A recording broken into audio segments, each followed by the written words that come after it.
And yet again, I'm sitting with the same glass, which at least shows a degree of self-control, if nothing else. And I've not switched to follow this particular thread and start talking about red wine.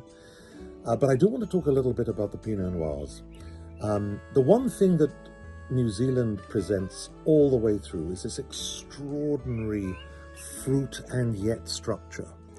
And it's interesting that a number of the winemakers that we've spoken to over the last few weeks place a lot of the responsibility for that down to the lack of the ozone layer over the islands of New Zealand.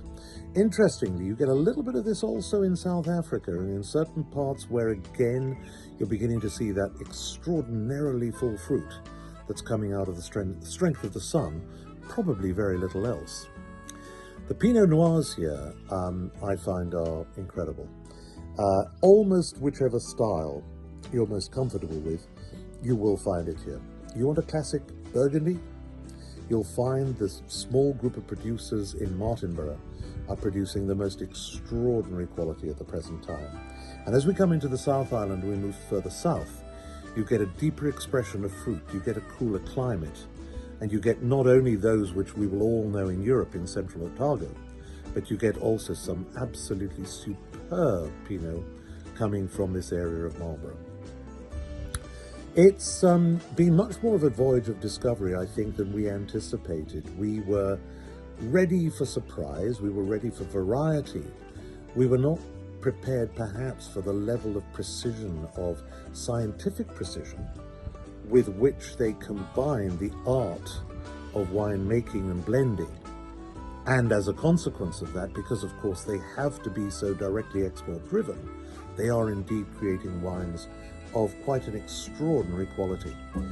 I've got to tell you, it makes me jealous from time to time, and when I look at the manner in which they are handling legal controls for the future of their export business versus legal controls that are written in the sands of time or chiseled into, I don't know, slate tablets or something, as we find unfortunately in the old world, I think these guys have got an awful lot to teach us.